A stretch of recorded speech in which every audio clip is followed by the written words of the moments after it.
Good evening, Mel. Hey, guys. Hello. Good evening, Stuart. Councilperson Kikoli, Council President Doyakos. I have Councilman Howard with me in a soundproof bunker located somewhere north of Choteau.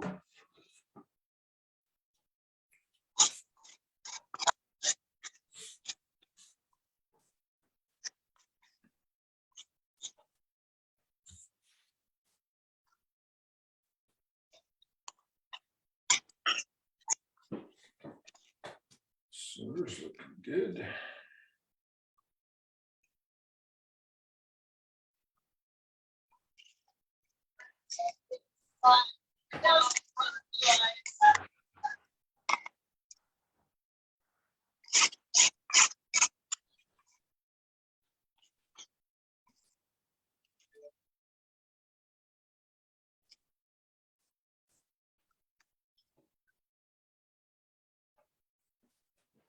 Nobody local will take the sledge, or I just can't do that. What's that? Nobody local will take the sledge, or Nope. just can't do Can't that. do it.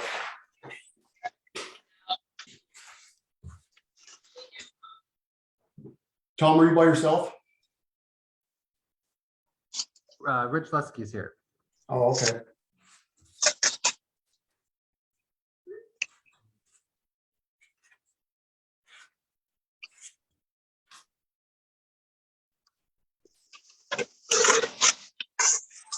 Good evening, everybody. I show 5:30 on my machine. Mel?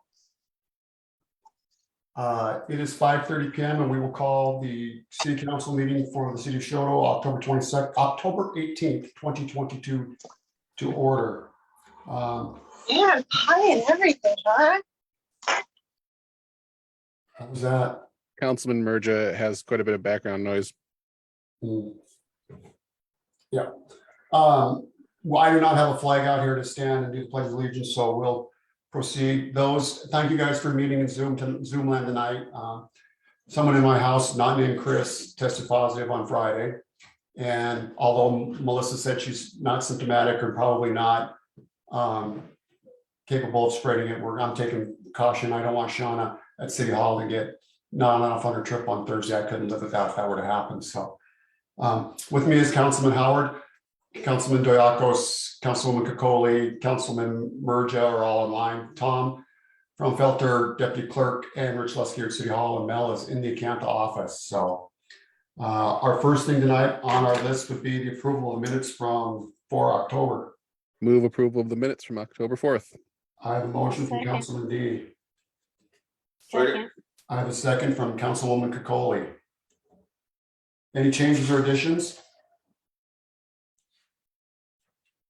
Hearing none, those in favor? Aye. Aye. Stuart, you're muted, but I saw your mouth aye. Opposed, same sign. We will get the minutes approved. Councilwoman Kikoli, want you to know we miss you out there, but family comes first and hope everything is going well for you down there in the snow. Not funny. It was a balmy 75 here today. Jeez. Are you heading out of state between now and the end of the month? 28th, Okay. just for the weekend. Football season's underway, Friday Night Lights. Councilman Howard is heading out. Councilman Merja, you good? Yep. Councilman D. I'll be sticking around. All right, same here. So travel safe, Steve. On our new business tonight, we just have some claims, and there were some claims left over from last week that we didn't get time to process. I move approval of the Everybody got it mailed claims. out to 'em?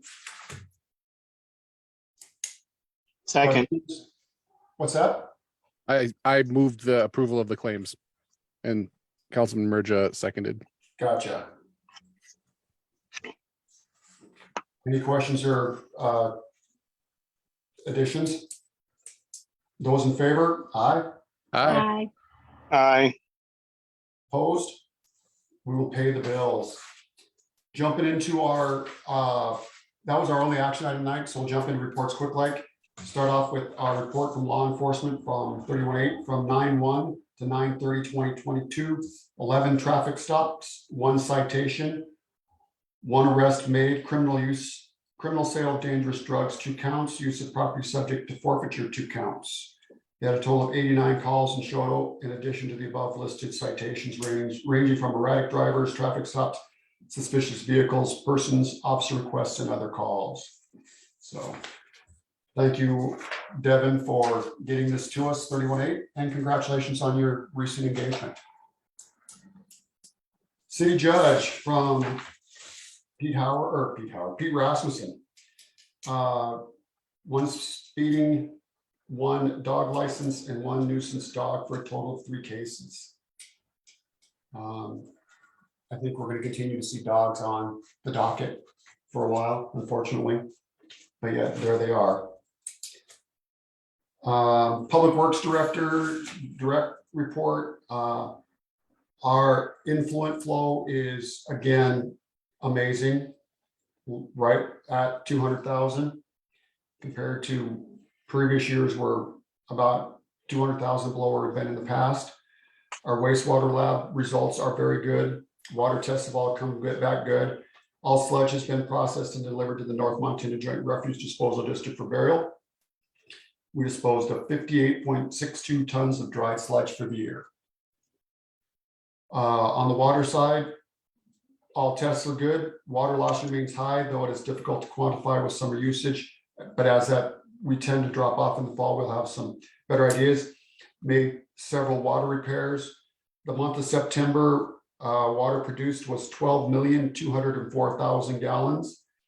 Gallons sold was 7,476,000. We had an unmetered estimate of 50,000 that went out.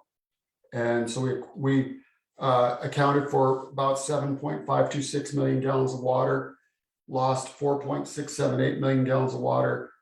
Percent lost is 38%. So again, it's down from last month. We were at 39% last month. We were down to 38% this month. And as time progresses, we'll continue to see what happens as they keep changing, chasing leaks throughout the community. Assisted in several water service lines, replacements and repairs. They're working on one now on the north side of the old antique building there on First. Councilman Howard, I saw was down there today, had to jack through 3 feet 4 inches of concrete footings to run the new water lines into the building today. But they did get them in and they're stubbed in and out so that they could go back and proceed with getting the sidewalks and some other stuff done on there. They paved some small sections of streets and have been parking lines and assisting with some other sidewalk projects. Reminder that compost and mulch are available to Choteau residents and are both piled up on the northwest of the weather beater. If you need help loading some, let us know. Leaf pickup has begun. Crew strength is down due to two individual resignations, so progress is slower this year. In the account that tomorrow you'll see 2 positions advertised, 1 full-time, 1 part-time to replace the missing crew. Which we knew Josh DeRocher had resigned back in August, and on October 3rd, I accepted BJ Wareheim's resignation and wish those guys well in their new positions out there in what they're doing, working around the community. Normal mix of every other day task, water shutoffs, water meter repairs, sampling, wastewater sampling, garbage collection, trees and stuff, line locations. So they have been busy, and hopefully we'll get another body on for the Leafs and find us a good person to come on board for the other position that he has out there full time. I got a question on that, Mr. Mayor, on Yeah. the report. This might be as much a question for Councilman Howard as it is you or Mike. Why do we end up seeing an uptick, even in the average, preceding 5 years or so, an uptick this time of year? It hasn't been particularly wet this year. Do we know what that is or where it's coming from? My guess is, and Mr. Barometer or hydrological pressure over here can correct me if I'm wrong, but I'm betting as people stop irrigating, the groundwater rises some and helps create some additional influence. Folks aren't using well water or Yep. off their wells and stuff. Got it. That's what That was Councilman. honestly what Kevin said a decade ago, is that it probably had to do with people shutting off their wells, shutting off their Oh, the sand irrigation points. wells and Yeah, Yep. even further So out. the Sure. groundwater is not being pulled and dispersed. It's now running through the aquifer, and so it's rising back up to the level of our water lines. Yeah. So.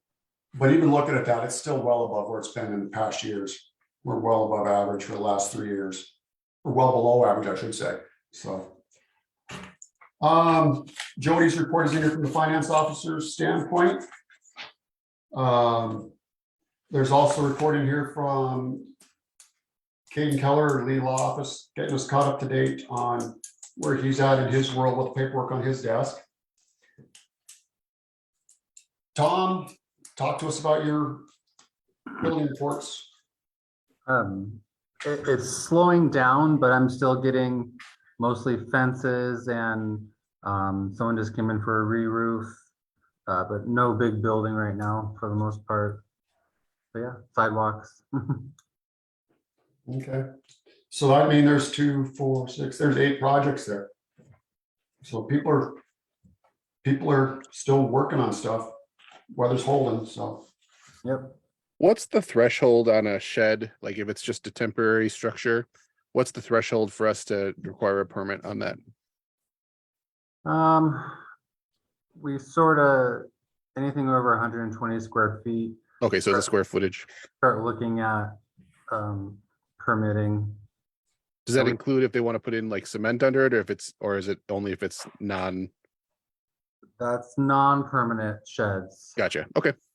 We start looking at zoning for anything over 120 square feet, but if it's going to be cement or, stick built, then we need a permit. Thank you. Just for sake of argument, I had a 10x8 on my old property that had a cement slab that I had to get a permit for. Yeah. So that's 80 square feet, but it's a permanent structure. Yeah, So. the cement slab is what the permit's for. Yeah. Mhm. Thanks. Council members, I know Councilwoman Cocola, you're off the hook, but because you haven't been home, but again, I was telling her they're putting up walls and somebody was live streaming her construction day at the Wagon Wheel Bar, so where progress is being made. I didn't know if they were trying to tear that down today. I see was the crane there to hold the building up? They took the roof, they're only using the roof now. They took the roof off the walls. Did you hear that, Sarah? I saw that. I didn't know. I didn't see that. I just saw the crane and stuff hooked up. I didn't know if they're gonna pick the building up and set it down. Just the roof. Just the roof. Oh, Gonna tear the my. rest of it down now. You gotta love America, people. Gotta love it. Councilman Merja, what do you got for us? Nothing? I about a little over a month ago, I transitioned to working at the school, actually into Tammy Hindoin's old job. And it's been a steep learning curve. So I've been busy with that. I am putting together stuff. I've had several interested parties on our skate park.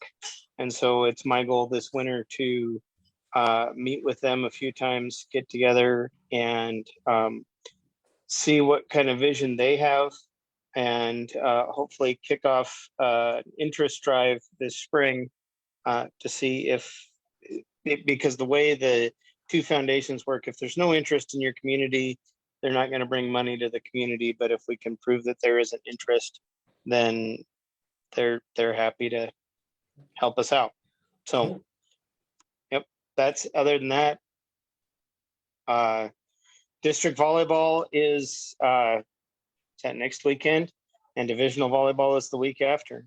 So, and congratulations to our junior high boys. They were first in their division, and both our 7th and 8th grade girls took third in their respective tournaments, and they played really well.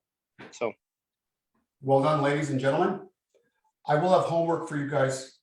You're off the hook, Cocola, because you're out of town, but the other ones. Councilman Howard, what do you got for us? I don't really have anything this time. Been busy underneath houses, I know that. Yeah, under houses and under sidewalks. Yeah. Councilman V? Let's see. First of all, this Thursday is Chamber After Hours at the Choteau Senior Center, starting at 5:30. They've got, sounds like a couple raffles and some other stuff going on for us. I hope to see everyone out. Everyone, public's invited, so I hope we see folks out there. And speaking on this chamber, I'm just back at the end of middle of last week from Association of Chamber Executives Conference with folks, chamber professionals from across the state. I was certainly representing our smallest chamber comparative to the others, Great Falls, Billings, Whitefish, etc. Chotau's on the map though. Choteau, they're aware of us. They're aware of the good work we've done with branding, our tourism efforts, all of that. They are very, very conscious of what we're doing. They know who we are. So I was really very proud to represent Choteau there. Lions Club, we have now officially sold out for the first time our 350 trip of the month raffle tickets. We're posting the winners on the second Monday of every month on the Choteau Lions Club webpage, and you'll of course see it in the Acantha newspaper the week that they do it. So keep an eye out there. What I got for you. Okay, couple quick things from my desk. We reached out to Great West and Jerry Bands, and zoning's underway. Tom and Jody's and I have started on it. Tom's done most of the work for it, and thank you, Tom. He's done a very good job with it. It's time for the city to get our own subdivision rules and regulations in place too. We've been following the counties, and ours are going to be kind of a little bit different at times. So we've reached out to Jerry to help us with that. Luckily, the city or town of Fairfield has just finished theirs and has provided us with a copy of theirs that we can kind of work off of as well, all 100 pages of it. So we are starting to work our way into that as well. Last Tuesday, was it, Mel?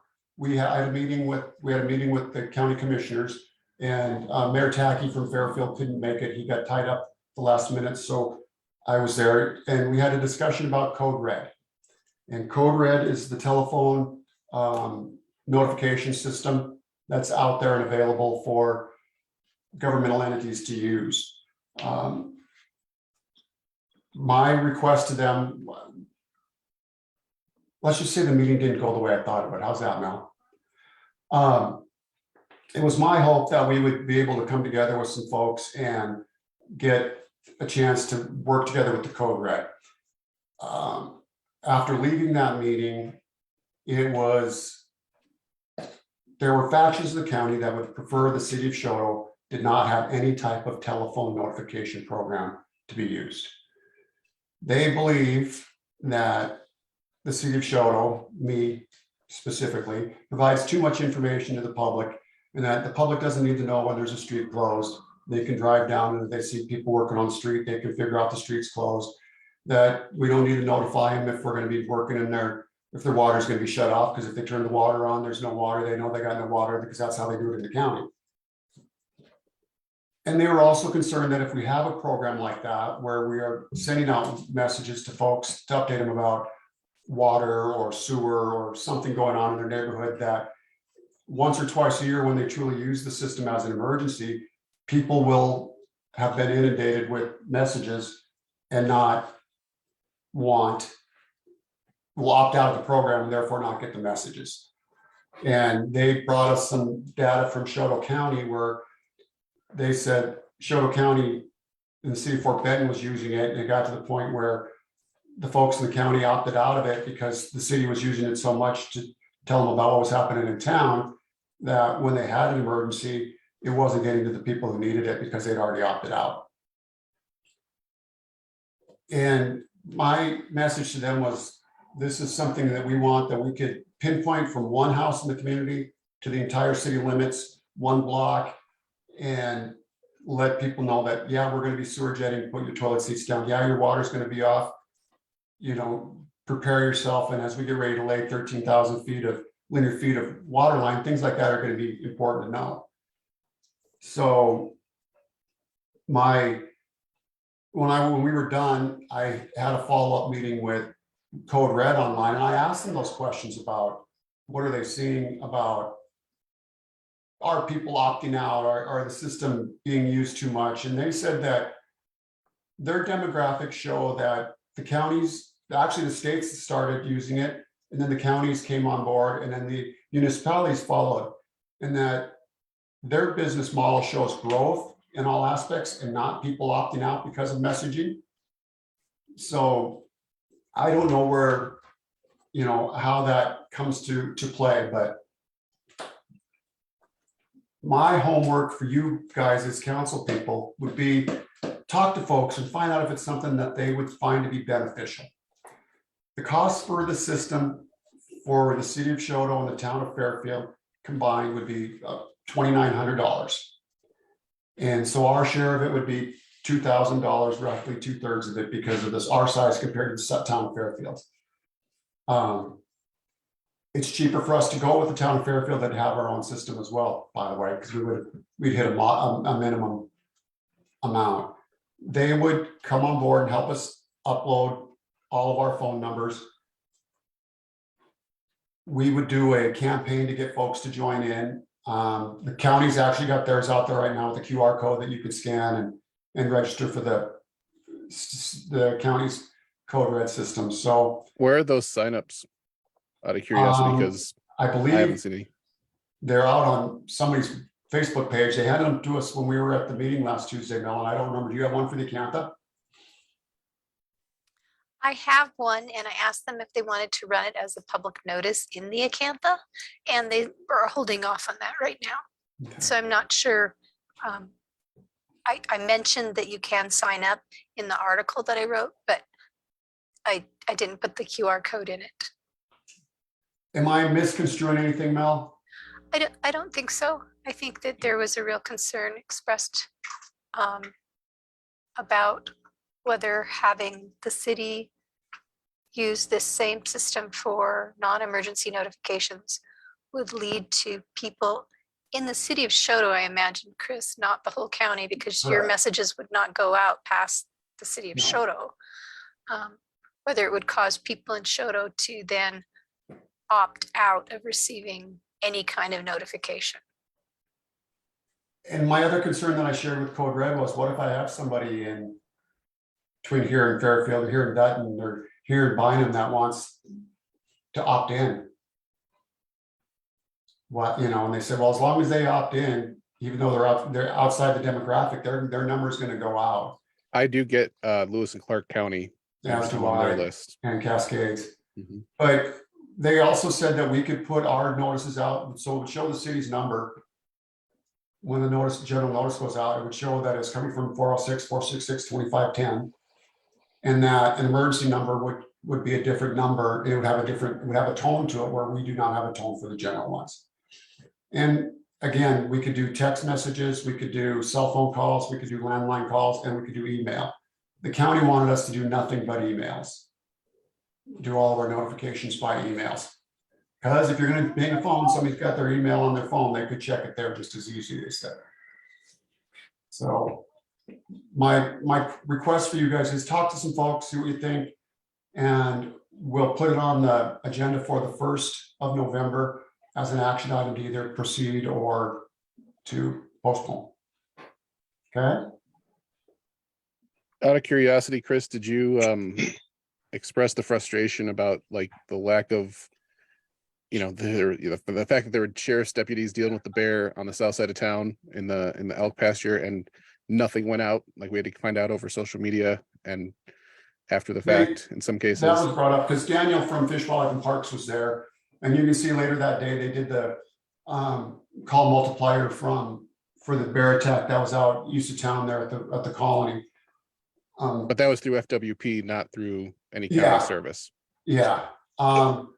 The county didn't address why they didn't put one out for that. They felt that was Fish, Wildlife and Parks' bailiwick, as far as what I remember them saying. And Fish, Wildlife and Parks said that they wanted to stay with their existing system, even though it's expensive and unwieldy, because they only want to put out emergency notifications. They do not want to put out non-emergency bear-related notifications. Yeah. That's what I took from what Daniel said. I agree. They were going to stay with call multiplier, even though it was expensive. It's roughly $300 a month. If you use it once in the month, you can use it. If you did it on the first day of the month, you'd have the whole month for $300. So basically it's $300 a month for one of those calls. And they told me also, Chris, that they only pay for it when they use it. So Yeah, someone actually with a state credit card has to be there in the office able to. pay for it. Yeah. Yeah. I do have another meeting with a company called Text My Government between now and our next meeting, and I'll give you guys another idea what that one looks like when we're done. But Code Red is the standard across the country, hands down. And Fairfield's going to follow suit with us, pretty much. Mayor Tackey was going to have this discussion with his council at their meeting and then take action on it in November as well.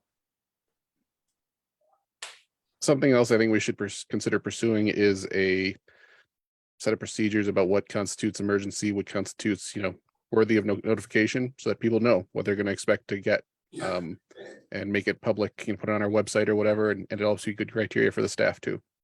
And the county had a list of what they deemed to be an emergency, and who they had a list of who that they would accept that emergency declaration from to get put out. So a thought, and maybe it's, I'm just getting familiar with Slack, but maybe we divide the city up into quadrants and we have a Slack channel for each, and people can opt into that, and then we use Code Red for true emergencies. So that the people wouldn't get inundated with Code Red, but we would have that other, it's still a fee for Slack, but it's not expensive. And then they're, if they don't want to be part of the Slack channel, fine, but then they're part of the Code Red, and we can get those important notifications out to people. Just thinking outside the box. And that's the system that the school has for notifying folks. That's the internal chat system. Yeah, Slack is an internal chat. It's a instant messaging system that you sign people up either through email or cell phone. If your Slack channel is public, they can join it. You can choose whether or not to allow them in, but it's actually a pretty easy to use system. You can direct message people. You can deny the direct messages as an administrator if you want, but it's a fairly good way to communicate with a lot of people quickly and unobtrusively. I'll And look it's into it, different no from- doubt about it. I want to look, I want an option. And again, you guys, I like to operate transparent and open. I want people to know what we're doing, why we're doing it. And if they got a question, then they can come see us. I don't want people to question what we're doing. And again, it goes back to, I told them at the county meeting, when we go through to do somebody's sewer lines or water, we call the numbers we have, and our numbers are not always accurate. And there's nothing worse. I'm trying to protect Tom's job, Shauna's job, and Jody's job, because people aren't happy when they call and find out that, we sewer jetted and they've got water that's Old Faithful is blown up in their bathrooms. They're not happy when we shut off water and they didn't hear about it because we didn't have a correct number either. And then it takes a toll on our staff.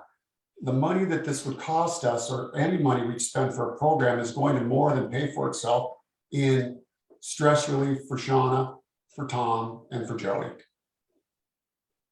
So just something to think about. Okay. Okay. Other than that, I have nothing else from my desk.